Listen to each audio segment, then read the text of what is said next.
Hi, everyone. Happy Friday. Welcome to the Event Industry Facebook Live.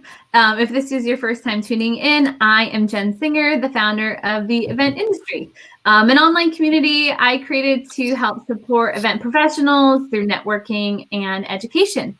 And since COVID happened, I started bringing on a number of our local partners here in San Diego and talking about, ways that there are restructuring their business or continuing their business to support events and the community. And I'm so excited to have Miho Catering Company join us today. You guys have been around in the community for a long time as probably one of the coolest food trucks that I have seen, and definitely put the bar pretty high in terms of catering from a food truck. So I know you guys have got a lot of great things that you've been doing. So I'll kick it off with asking you to introduce yourself. Who are you and what is your business? Hi, everyone. Happy Friday. My name is Juan Miron. I'm the co-founder of Miho Catering Company. My partner is Kevin Ho.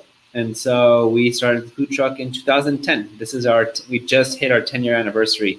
We had all these thanks. We had all these plans for a big June event, but we had to put them on hold. So that'll still happen.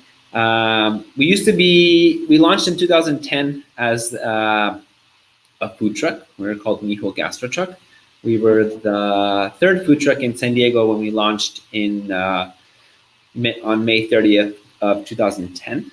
And our goal was to provide handmade, well-sourced food to the working class people in business park areas. And so we were servicing all those areas. And from the beginning, when we started, people were asking us if we can, cater someone's birthday in their backyard or a going away party. And that's kind of when we started exploring the catering realm. And eventually in 2013, we transitioned to a full-scale catering company and stopped operating as a food truck and dropped the Gastro Truck name and became Miho Catering Company. So, okay. Yep. What's the inspiration behind starting even just the food truck? Are you guys both chefs that decided to branch off and do something, or one of you was the chef, or what's the culinary kind of backstory? So we both came from the service industry. I worked for Starbucks for 8 years. I was a manager, and great company to work for too. I learned a lot about just the structure of a company, treating your employees right, or partners as they're called. And eventually I transitioned to wanting to pursue something in the restaurant industry. So I left that job and I went to the Linkery, and that's where I met Kevin. And we became really good friends, and we both had a passion for just good food, good service, good drinks, and creating an experience. And so at the time, my wife and I had been hosting these supper clubs for a few years back from 2006, 2007. Yeah. And we turned our home in North Park, as this craftsman home in North Park, and turned it into what is now called a pop-up, and invite friends and intimate friends of friends, and it would be for 40 people, and you would turn it into a restaurant with tables and chairs and tablecloths and flatware and glassware, and it would just be like a 5-hour experience where people could come to the backyard with special. We were able to really create nice relationships with breweries back in 2010, which at the time there weren't that many. And so we used to get special kegs, and we'd have music, and it would just be this long dinner party with 4 courses paired with different beers, and that was called La Mesita, sin nombre. Kevin and his spouse came to one, and then he really liked it, and we decided to start doing them together. So that was I would say that was the beginning of what led to Miho. We Okay. realized that we wanted to continue doing something where we create food and we create an experience. And we found out about food trucks, and so we realized that that was a really good way to enter the market. And this was in 2010. So we eventually left the restaurant and started Miho Gastro Truck. So, yeah. I love it. I mean, I also just love your approach to food in terms of presentation. As a person that's been in the restaurant industry myself since I was 16 years old, you know, and also worked in fine dining, I think that there's a refinement about your approach, even from a food truck standard. I mentioned before we jumped on that one of my first experience working with you guys was back in 2014 when you guys catered the National Geographic Nerd Night during Comic-Con at the Silo event space. And Silo was like a dirt lot that we brought, some very interesting, fun, crazy events to, including La Jolla Playhouse and a BMW commercial and like all kinds of banana things. But, it's kind of my first experience like incorporating food trucks with events was more so there because you could drive right onto the lot. And I just remember being very impressive. Just your brand is also very like refined and sort of elegant, and then your food presentation mimicked that too. And I think that's hard to do with some food trucks. So I've always been a fan of your food because of that association and just the top notch that you guys do in terms of presentation of food. So thanks. Yeah. I would say that a lot of the inspiration comes from just going out and experiencing, reading magazines back then, and just it's a representation of who we are as individuals, and our tastes in music and in fashion and in design. And so the food truck back then, it was just our first opportunity to bring those experiences to guests or to clients. And so whatever we do, we really like to be meticulous and make sure that it's always in line with our values and with our brand. And whether it's a small event or a big event, from whether it's the packaging of our delivery products, whether it's how our meat and cheese station looks, like whatever we approach, we want to make sure that it's us and that it reflects who we are and that it's different. We're big on trying to not follow trends, but just more of speaking and doing what's right to us. And eventually, we feel if you're applying all those values and the methods, eventually we're just showing people who we are. And I'm really thankful that resonates with a lot of people in the cuisine, in the aesthetic, and in the overall experience that they get. I'm sure it's a testament to like why you guys have been around for 10 years and been successful. So kind of shifting gears a little bit, what are you guys doing? What have you guys been doing the last few months to connect with clients and vendors once, the pandemic hit? How did things kind of shift for you guys?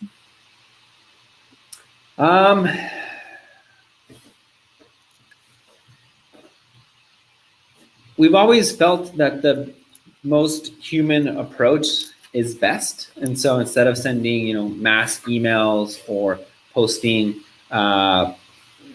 things on social media, we really decided to take a step back and to really just see what the landscape is, and we don't like to react really quickly to certain scenarios. We like to really get the feedback from our team, from our leadership team, and do a lot of research. So we sat back and we didn't, although we have a strong delivery program, we didn't right away decide that was like what we're going to be doing, because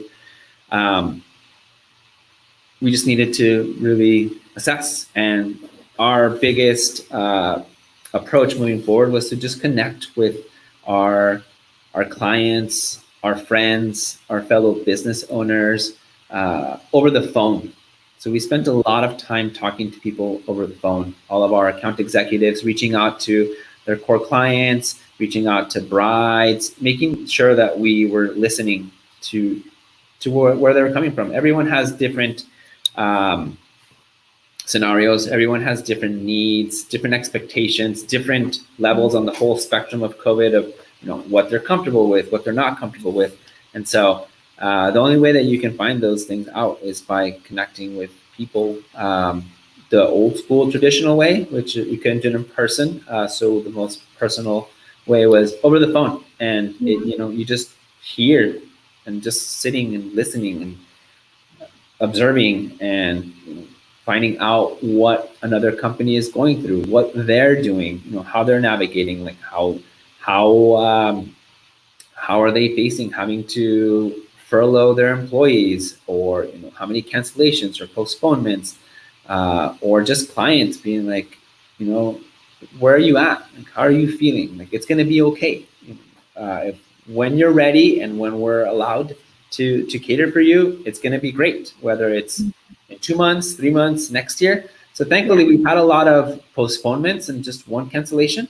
So that's great. In the fall, which is when we're hoping that we can go back to some sort of remnants of what catering used to be like, then we're ready. And if it gets pushed back, then that's okay.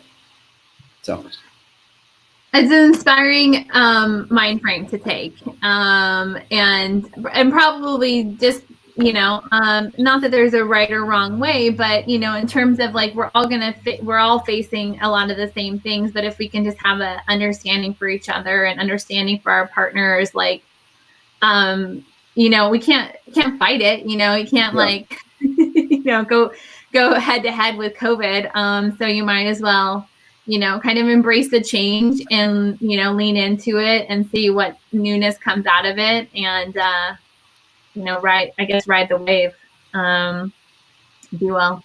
Yeah. What has been one of the biggest takeaways from your operations that you might incorporate into future business? I know that there are a lot of people, like myself as a planner, getting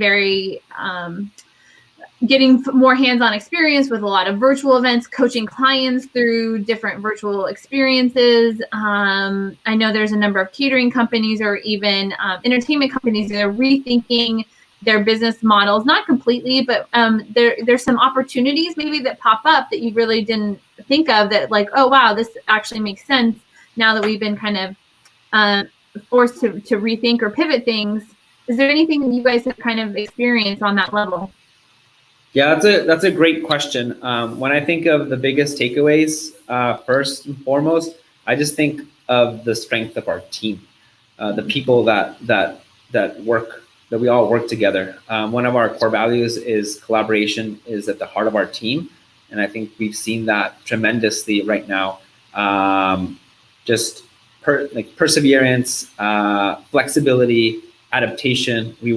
As caterers, we work in an industry where there's always uncertainty. We cater all over Southern California, all the way up to Santa Barbara, and a lot in Palm Springs, Pioneer Town, and Joshua Tree during the fall.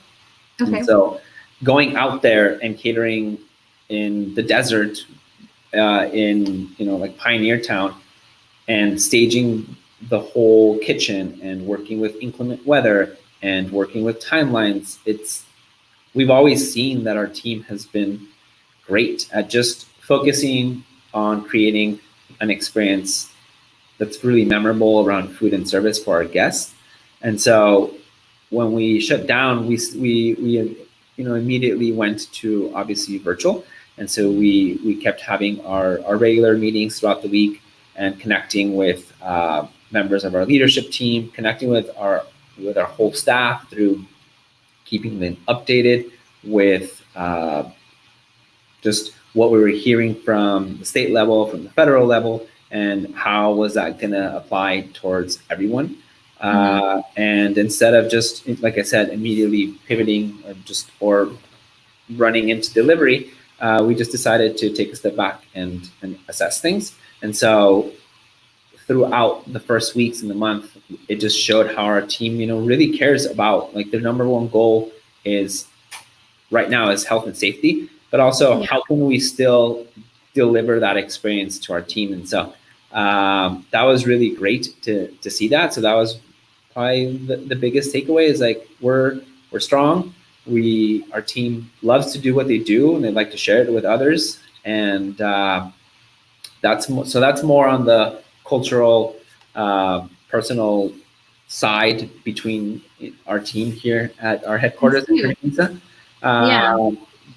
Things that we're implementing right away, we really created some detailed health and safety guidelines and protocols for our guests' experience, and then also for our employees here throughout the day, from when they come in, what it's like to go to an event, how are we going to do that. We had to, especially doing those protocols in what it looks like when we go to an event. How are we holding ourselves accountable? How are we holding our guests accountable? Are other vendors participating in that? That's a whole new world, of just and there's not. And what the thing that I've talked about with other vendors, and you're kind of touching upon here too, is that like there's not like a cut and dry, kind of parameters here. And I think it makes it challenging for, event decor companies that are integrating with venues and catering and planners. And it's like, how do we all, because the guidelines haven't been set for us, what are those like communication channels that we need to set up, and also what are those expectations that we should be sharing so we're all on the same page in terms of safety for our teams, for everybody else's teams, and for the guests. And it's difficult terrain. I mean, because it's not like nationally people are putting this out. It's set for restaurants and the tables, but the event world is like there's not. That's probably why it is so challenging, is because it's not so cut and dry. So how have you guys? And then the events are small and large, so you know it's hard for there to be these guidelines that we all fall into. Because the closest that we've kind of considered is that we fall along the same lines as kind of in terms of gatherings as kind of churches, same kind of group size, depending. And so, I mean, I forgot to mention at the beginning, we're the food and beverage operators at the UCSD Faculty Club. We started that in August of 2019, and it's a great partnership with us and the university. And we service the Faculty Club members daily lunch dining room, which is a buffet. So that immediately was shut down.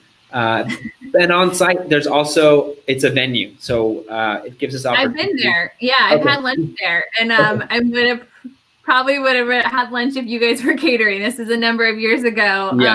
So I'm excited for the team at UCSD when you guys get to, kick back into gear again. So so that was a place where we were hosting, small gatherings for meetings, to 40 to 50 to 150 weddings, and that had to be also put on pause right now. It's also based on the guidelines from the university, and there's no guidelines for events to be like, this is how you operate. So we're really trying to be mindful of what the state and the federal guidelines are, but we're also seeing what the clients are asking. Like if there's clients who have a big house and who are okay with us going there and dropping off food and having like an intimate gathering for 20 people for them and their family. So it's a gray area that we're all navigating through. And I think the more that first it starts with just the health and safety and having that really tight and really making sure that we all adhere to that and being responsible, and just having, again, it just goes back to having those connections and those conversations with people, because we're all people, and we just need to say, hey, like, this is what we do, and if you want us to do this, then these are our guidelines. Can you get on board with that? Let's talk about, like, what size is your group, like, what are you comfortable with? And there's no, before it was a different type of conversation, and now it's just, how do we work together and cater your event, and literally, like, cater to your needs and cater to this new landscape. Yeah, absolutely. We'll keep us posted on how those reshape too, because I think the landscape of itself is just constantly changing for the state and for the country. What have you seen or heard of other events, or whether it's weddings or corporate? I mean, corporate's on pretty big hold right now. That's a whole different topic.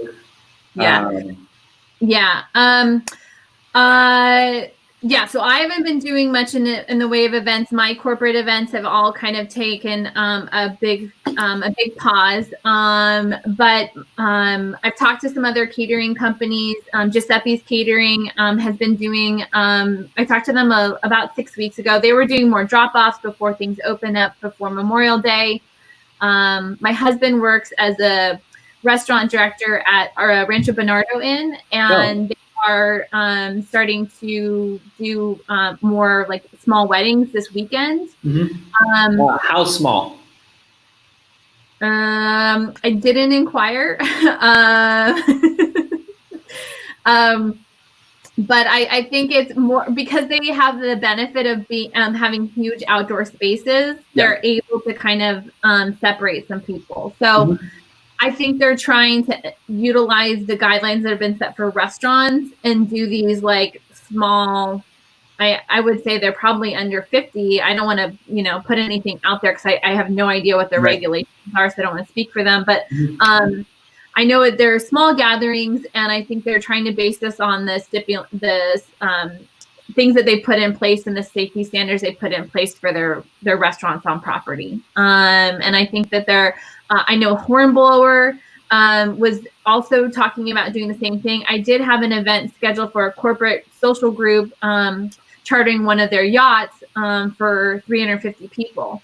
The yacht itself, this was for June, the yacht itself can hold up to, I think, 500, but with social distancing, maybe it's 600. With social distancing, they were setting the cap at 250.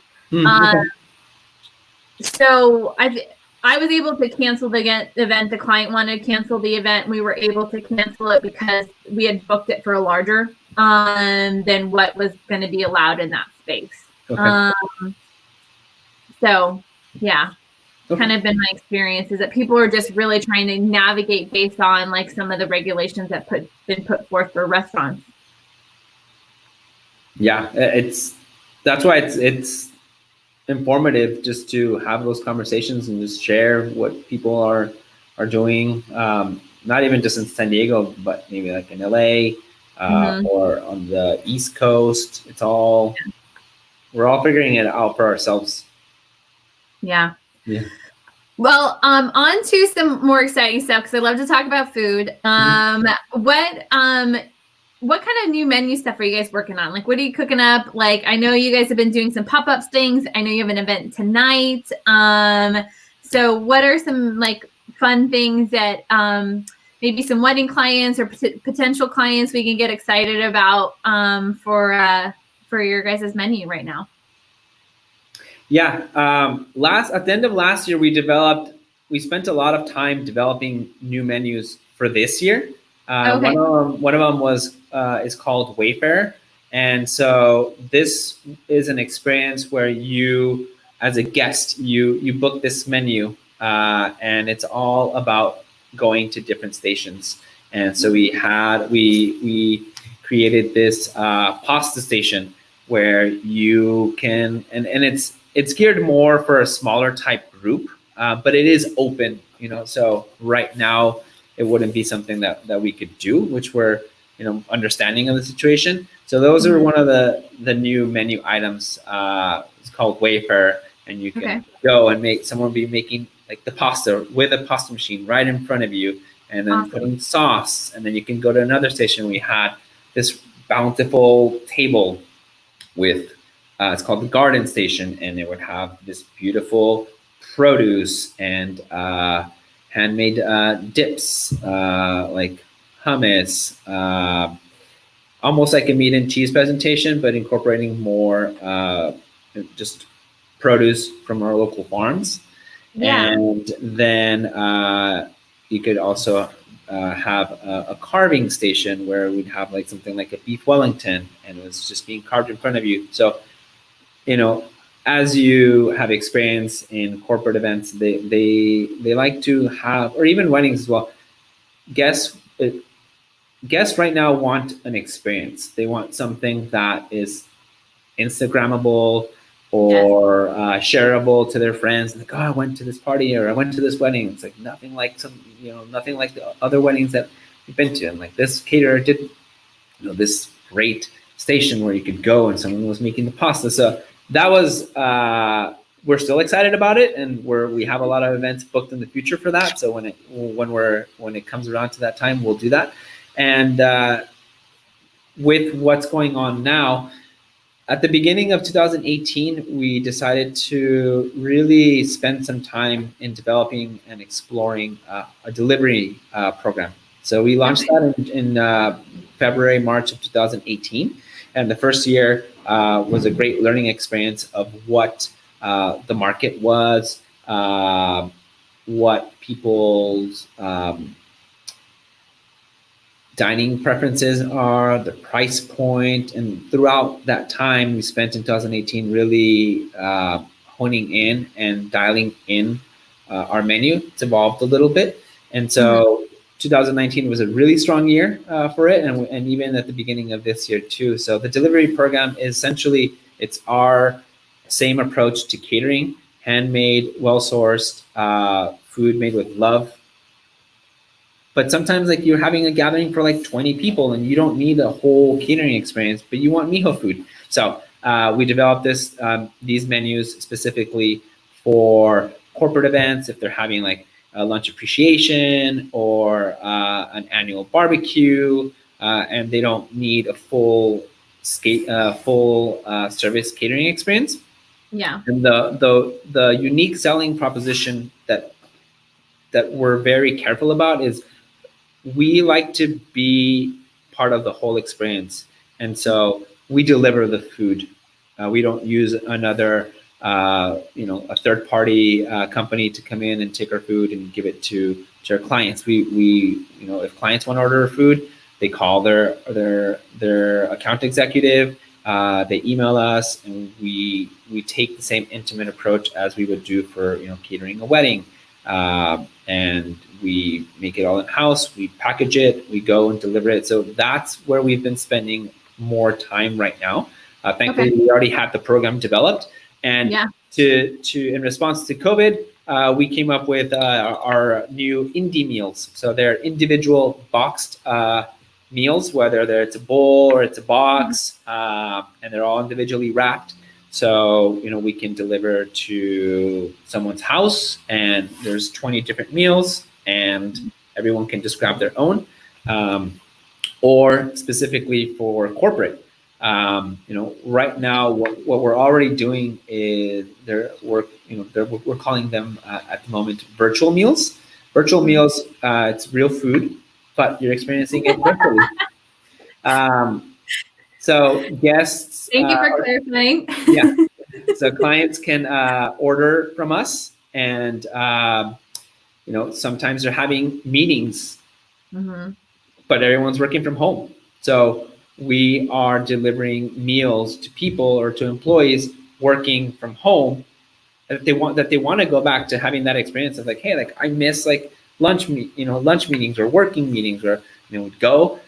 And part of the excitement was to be able to have it catered, or I don't have to bring my lunch today because we're having a meal. So we're filling that void and that need by doing these virtual meals where we will go and deliver them within a certain time frame before leading up to the meeting. So all the employees involved in that meeting can, Zoom or Skype and be like, hey, like I have my Miho, salsa roja flank steak boxed meal, and they're eating it, they're sharing it. And so that sounds delicious. I will.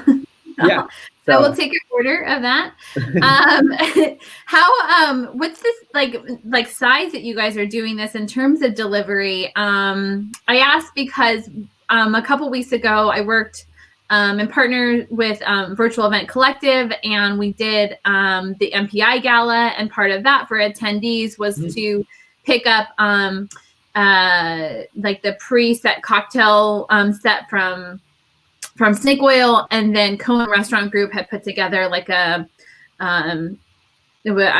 some sort of food platter too, and there was like a food demonstration with it, and that became part of the event. Like the gala had like those sort of like food elements to it, and it was something that people could just add on and they could go pick up. But this has definitely come up again, is that there's tons of nonprofits that I've also worked with. So not only do I work in the corporate world, but also with nonprofits that are trying to redo their galas or fundraising for the event. And the food and beverage component of it is like a huge part of it. Oh, yeah. And just kind of want to see, like, what scale are you guys working on in terms of the delivery stuff? So we're working currently with a handful of nonprofits that are doing what you're talking about, which is planning their galas. And what they're doing is, like when you go to a gala, someone buys the table. So that's already like they're either really good friends or their family. So what they're doing is they're trying to incorporate that same pattern, which is like, like I usually buy a table, but that table this year will be at my house. So I'm going to get a group of like 8 to 10 people, and then they're doing that times 10, so 10 different homes. And so that's one of the ways that we're one of the current opportunities that we're exploring, and that's probably like in September. But also like that's more on the larger scale, which we can do, but also we can do the smaller ones with people who have a group of 10, a meeting for 10, and we go into 10 different homes, giving ourselves a window and delivering it ahead of time. The boxed meals are essentially made to be eaten at room temp. So you can eat them room temp, or you can heat them up in the microwave, or heat them up. I know people don't use microwaves as well, so if you can just heat it up on your skillet. But these are great meals that we developed specifically for COVID, and it's also something that we'll still continue to see afterwards.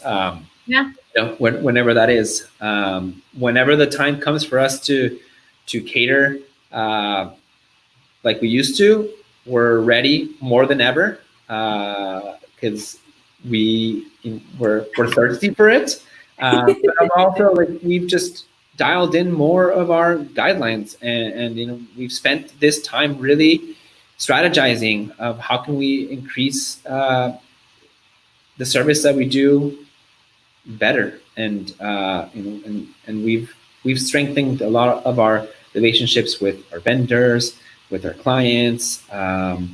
One of the ways that we're connecting more with our clients is because it's our 10-year anniversary this month. We decided that to do a throwback and bring out the food truck, and so we have been offering Friday and Saturday night truck stops here at our headquarters.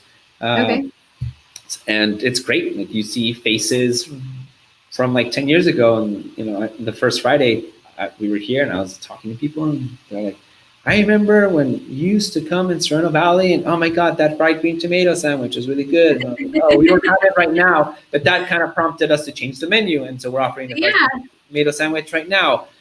People have always loved our burger. Yeah, I saw that on Instagram. It looks amazing. Yeah. So today and tomorrow are our last stops. And so what we've been doing this whole time is just inviting clients and friends and frienders or vendors to just come, eat, and hang out. we have bottled cocktails. People have been sitting here on the lawn with blankets, bringing their family. It's been a great time to just reconnect with people. And just like anything, food brings people together. And so that's what we do, and that's how we can share that moment, especially at a time when people are just, they want to start exploring going out, as long as, you're being careful, being responsible. So this was a good way for us to do that. And tonight we're going to be at Luz on Kettner, which is going to have not a retail, but it's going to be staged as it is right now as a showroom. So there's going to be rental pieces from TBD. Yep. And we're going to be outside with the truck, offering our food, for people that we've reached out to. It's been on social media.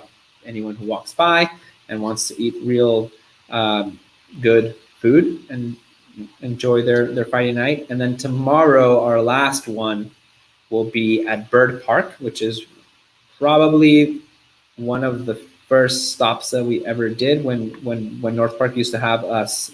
Well, I think they still do have them, but not this year. Summer in the Park, or when they do the live music in the park, and they have 4 different dates.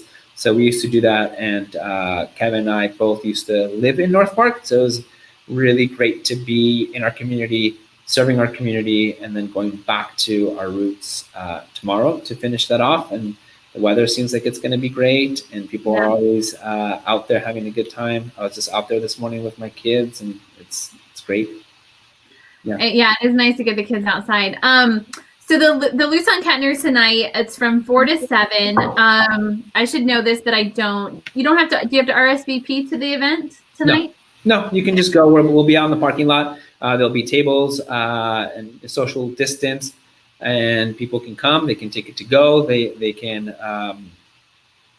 eat there, and if they want to take a sneak peek inside, they can do that. We'll be making sure that people have masks, that there's tables inside so people can be spread out, and just experience what Luz on Kettner will be in the future.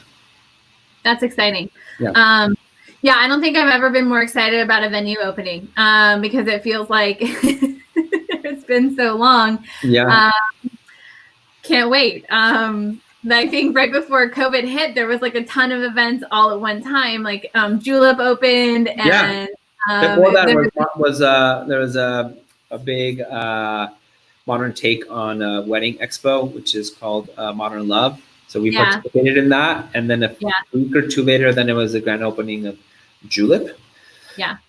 So it was a lot, and it was like crazy. And I remember passing up a tasting dinner that was going to be at Rancho Bernardo Inn for it was like 10 courses, and I was like, oh my god, it sounds like the longest dinner of my life.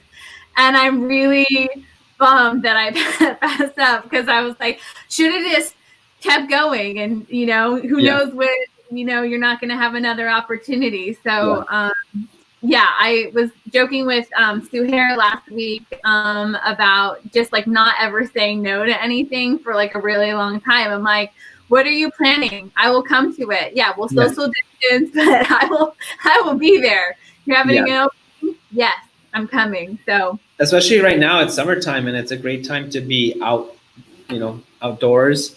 So as long as we're all careful and mindful and respectful and doing our part.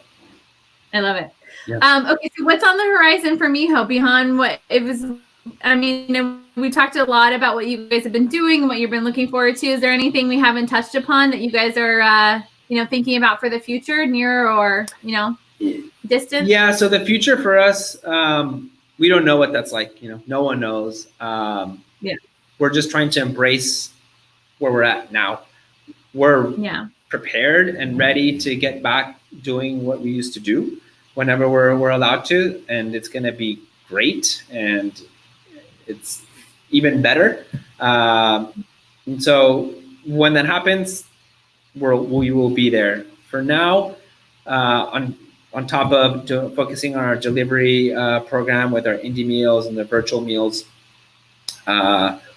one opportunity that we're really exploring are petite weddings, which we see those happening. They've been happening. They're happening now, and they will continue to happen afterwards, which is great because we like to invest time and energy and thought into ideally programs or products that aren't just in the moment, but have more of a longevity and have more life. And with the petite weddings, you know, I like all kinds of weddings, whether they're large or small. But personally, I like attending something that's more intimate, you know. And so the petite weddings aren't just great right now because people are trying to get creative and trying to navigate and saying, you know, I really want to get married right now, and maybe I don't need a wedding for 150 people, and I'm okay with 40 people. What does that look like? You know, how can we facilitate that? How can we make that easier? How can we, you know, create this experience that's very turnkey, where we're working with a couple of vendors for rentals, you know, for a lounge that's, you know, it could be at the faculty club, at UCSD, or a venue where people can just come and be like, hey, like, this is what it can look like. We're working with this rental company, specifically designing rentals for this space, for your group size. We have it's indoor, outdoor. We have an outdoor pizza oven lounge area. We have a courtyard. We have a lawn where you can get married, and having it all there. So whether it's now, and also in the future, you know, I think that you'll start to see one of the habits that might come out of this is people will start to see what they really want. Do they really need that big wedding, or do they want something small? Some people will, and that's great. No, and we love that. I'm like of the camp that did not want a big wedding. Yeah. We only had 15 people at our wedding, or 12 people. So I'm definitely not of the big. I just don't. I mean, as someone who had planned some weddings in the past, I feel like it's incredibly difficult if you have 150 people to like engage with all those 150 people. But I totally don't. Nothing against anybody that wants to have that like giant party with, you know, people have big families. I don't, you know, have a huge family. So there's a need and a demand for. I think they're being embraced more now than ever. Yeah. And you can spend the same amount for a wedding of 150 people or a wedding of 40 people. You have more to spend on. Sometimes when you have a big wedding, you cut back on things that you envisioned and you had on your mood board, and you wanted this dress, and you wanted, you know, this photo booth, or like you know, upscale like tabletop. And sometimes you have to be realistic, and they don't fall into your budget. So those are some of the first things that get cut out. If you have a 40-person wedding, you can still you have more to spend on a per person budget. So it's just a matter of people just being honest with themselves and saying, like, I really want this. Okay, cool. If you want a petite wedding, let's make that happen. Or we've been doing this a lot where people are having just celebrations where I want to get married now because that means a lot to me. So it's going to be just my family, and I already booked you for my wedding, and we moved it to next year. So we're going to do that. But now I still want to have a celebration. So let's go and, you know, let's order off the delivery, and we'll do like a brunch, and you can, you know, we can still experience your food, and I can still have my ceremony. And then next year we'll have a big party. So we're doing a little bit of everything. I love it. Yeah. All right. So I always do this at the end, just because I love the idea of trying to support each other as small businesses here in San Diego or even Southern California. What are some vendor shout outs that you like to give with some of your partners that you know, are noteworthy and you've been working with? So on the vendor, in terms of our product, we've had a long relationship with Specialty Produce. and they've always been great to work for. So has Bread and Sea. We've been with them from the beginning.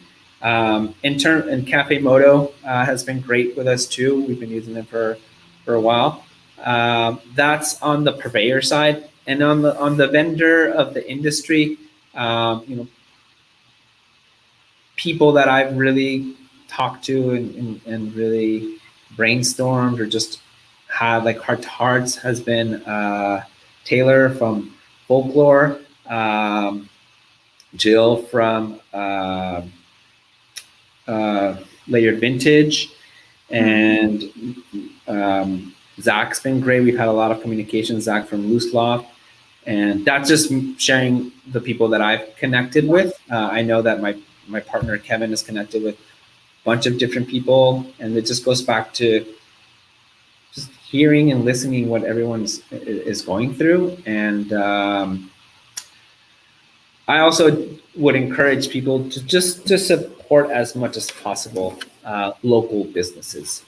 Like the farmers market is a great place to support people who work really hard to make a living, and it's their passion, whether it's farming or making ghee or just crafts. It's their livelihood, and so that's how we can spend our money. Breweries, I mean, San Diego is one of the best brewery scenes in not just in the nation but in the world. So supporting, if you're going to go out, just supporting local businesses and our economy, and whatever you're comfortable with, and whether it's dining out or ordering delivery from a restaurant that you want to make sure that they make it through these times. That's how we can spend our money, supporting local businesses and having good karma around it. I agree, because being an entrepreneur is not an easy path. I mean, it's rewarding for sure, but it's definitely a path of passion, and it takes that passion to keep you going on some of those rocky days. So I totally agree with that. One shout out I want to give is to Left Coast Quintet. Dan is amazing and such a sweetheart. They are a great ensemble of classical musicians, and I've had the opportunity to work with them on a number of events, and just love the music. But they've also been doing this really cool thing where they are going to Liberty Station and doing these pop-up concerts. So check them out on Instagram. Maybe go see them at Liberty Station. They're doing all different kinds of songs, not just like classical music. Like a video they posted recently, they were playing the one of the songs from Toy Story, like one of the they have a repertoire that expands multiple genres, and I love what they do. So shout out to them. Juan, it was very great talking with you. Thank you for coming on and sharing everything you have going on and sharing your wisdom. I really appreciate it. I'm excited for the event tonight, and excited to work with you guys, hopefully in the near future. Yeah, thank you. It was really nice to connect with you and have being able to giving us the platform to share about Miho and our team and our clients and what we're working on. And I think it's great that you have this platform for people in the event industry. So I appreciate that, and we look forward to establishing a relationship with you moving forward. Yeah, that would be great. Well, I will see you this afternoon, and thanks again. I know you have a lot going on today, so have a good rest of your day, and I'll see you later. All right, bye. Thank you. Bye.